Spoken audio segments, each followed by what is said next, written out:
Homelia e Papës Leonit të 14 në fillim të papnisë së tij, 9 maj 2025. Në orën 11 të mëngjesit të 9 majit 2025, në Kapelen Sistine, Ati i Shenjtë Leoni i 14 mbajti si pap kremtimin e tij të parë eukaristik me kardinalet që e zgjodhen. Në vijim po publikojmë homelinë që papa mbajti pas shpalljes së Ungjillit. Ti je Mesia, biri i hyjit të gjallë. Mateu Ungjilltar 16:16.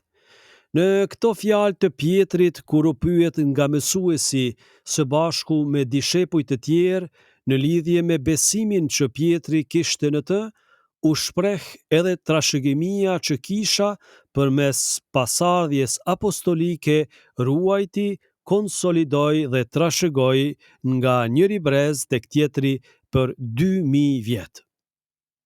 Jezusi është Krishti, biri i hyjit të gjallë, i vetmi shpëtimtar që mund të zbuloj fytyrën e Atit. Në të hyji me qëllim që të afrohej me njerëzit dhe të prekej prej tyre, e zbuloj veten ndaj nesh përmes syve plot besim të një fëmije, mendje së bukur të një të riu, e tipareve të pjekura të një burri. Krahaso Gaudium et Spes, numër 22, duke u shfaqur në përfundim edhe tek dishepujt e tij pas ringjalljes në trupin e tij të lavdishëm. Kështu, ai na tregoi modelin e shenjtërisë njerëzore që ne duhet ta imitojmë, bashkë me premtimin për përjetësinë që te kalon gjithë kufijt dhe kapacitetet tona. Pjetri, sipas përgjigjes që dha, tregon se i kupton të gjitha këto, dhuratën e hyjit dhe shtegun që duhet të ndiqte për t'u ndryshuar fal asaj dhurate. Ato janë dy aspekte të pandashme të shpëtimit që ju besuan kishës me qëllim që ajo t'i shpallte për të mirën e racës njerëzore. Me të vërtet, ato na u besuan ne, që u përzgjodhëm prej tij qysh kur ishim në barkun e nënës, krahaso Jeremin profet 1:5, që rilindëm në ujërat e pagëzimit dhe që duke te kaluar kufizimet tona dhe jo fal meritës son, i prum deri këtu dhe do t'i trashëgoj më tutje me qëllim që Ungjilli të mund t'i shpallet çdo krijese.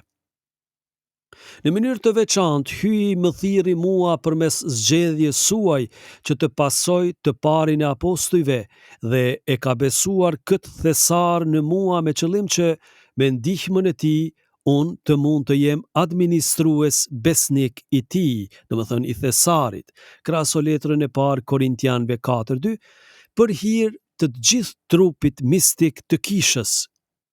Ai veproi kështu me qëllim që ajo, kisha, të jetë plotësisht si një qytet i vendosur mbi kodër, krahaso librin e Zbulesës 21:10, si një ark shpëtimi që lundron përmes valëve të historisë dhe si një fener që ndriçon netët e errta të kësaj bote. Dhe kjo jo dhe aq fal madhështisë së godinave të saj apo shkëlqimit të ndërtimeve të saj, një lloj si këto monumente mes të cilave ne e gjendemi sot, por më tepër fal shenjtërisë së antarëve të saj. Sepse ne jemi populli që hyi e ka zgjedhur si të vetin, me qëllim që ne të mund të shpallim veprat madhështore të atij që na thirrri nga errësira për të na çuar në dritën e tij të mrekullueshme. Krahaso letrën e parë të Shën Pjetrit 2:9. Pjetri, megjithatë, e rrëfen besimin e tij në përgjigjen që dha ndaj pyetjes specifike, që thon njerëzit kush është biri i njeriut. Pyetja nuk është e pakuptimt. Ajo përmban një aspekt themelor të shërbimit ton, më saktë, Ajo i referohet botës ku ne jetojmë, me kufizimet dhe potencialin e saj, me pyetjet dhe bindjet e saj.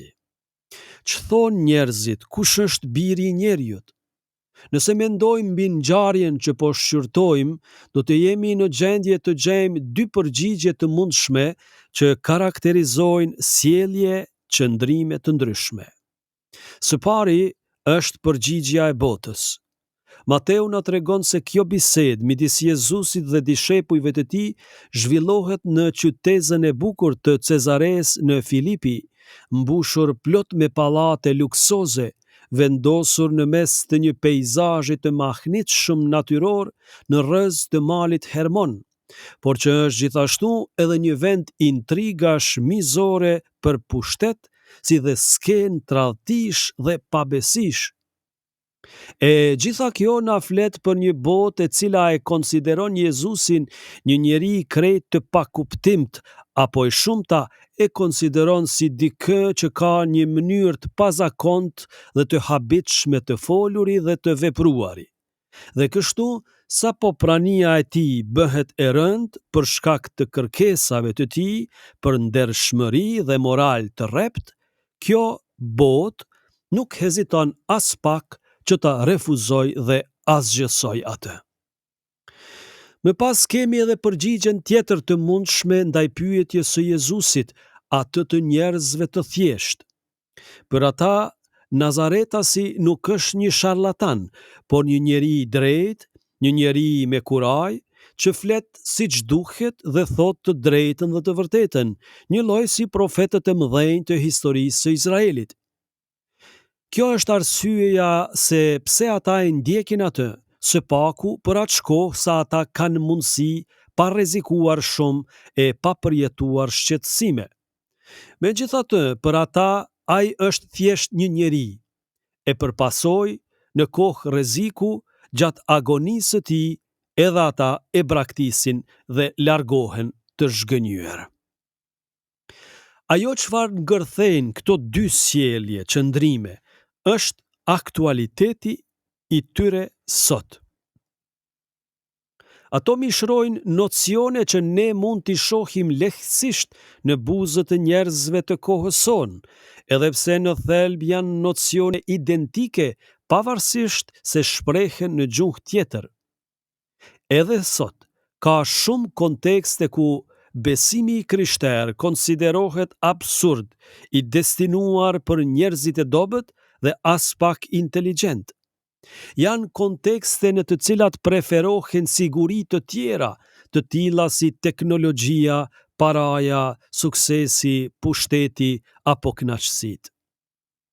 Këto janë kontekste brenda të cilave nuk është e lehtë të predikohet Ungjilli dhe të ndahet dëshmia e të vërtetës së tij. Janë kontekste në të cilat besimtarët vihen në lojë, shtypen, përçmohen apo në rastin më të mirë tolerohen dhe mëshirohen.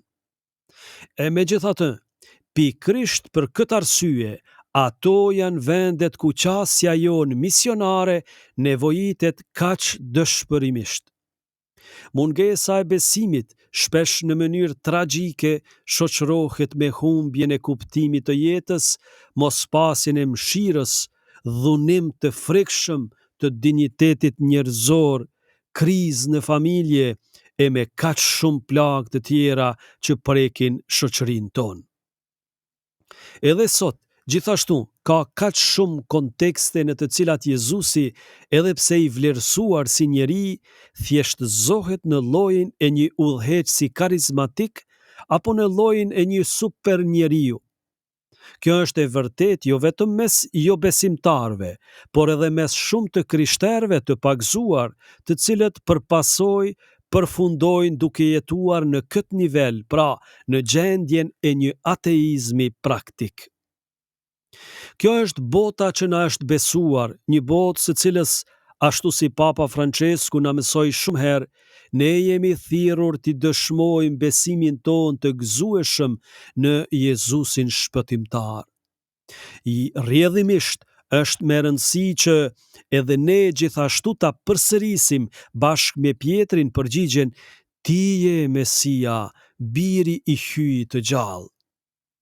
Është e rëndësishme që ta bëjmë këtë fillimisht në marrëdhënien tonë personale me hyjin, në angazhimin tonë për një udhtim të përditshëm konvertimi. E më pas, ta bëjmë këtë si kish, duke përjetuar së bashku besnikrin tonë ndaj hyjit e duke u alajmëruar lajmin e mirë të gjithëve. Krahaso Lumen Gentium numër 1. Këto fillimisht ja them vetës si pasues i Pjetrit, ndërsa po filloj misionin tim si i peshkëve i Romës dhe sipas shprehjes së njohur të Shën Injacit të Antiokis, si i thirrur për ta kryesuar me mëshirë kishën universale. Krahaso letra drejtuar Romakëve te prologu. Shën Injaci që u prangos në zinxhir në këtë qytet, vendi i sakrificës së tij të dhimbshme, u shkruajti të krishterëve atje: vetëm kur bota të mos e shoh me trupin tim, unë do të jem vërtet dishepull i Jezu Krishtit. Thotë letra drejtuar Romakëve, kapitulli 4, rreshti 1. Injaci po thoshte se do të përpihej nga bishat e egra në arenë dhe kështu ndodhi, por fjalët e tij i shkojnë më shumë angazhimit të vazhdueshëm të gjithë atyre njerëzve në kish që ushtrojnë një shërbes autoriteti. Kjo do të thotë që të hapësh krahun me qëllim që Jezusi të qëndroj. Kjo do të thotë ta zvoglosh veten me qëllim që të njihet dhe të lëvdohet ai, Jezusi. Krahaso Gjonin Ungjilltar 3:30. Kjo do të thotë të konzumohesh aq shumë sa që të tjerët të kenë mundësi ta njohin dhe ta duan atë, Jezusin. Hyj madhuroft këtë hir sot dhe përgjithmonë përmes ndërmjetësisë së dashur të Marisë, nënës së kishës.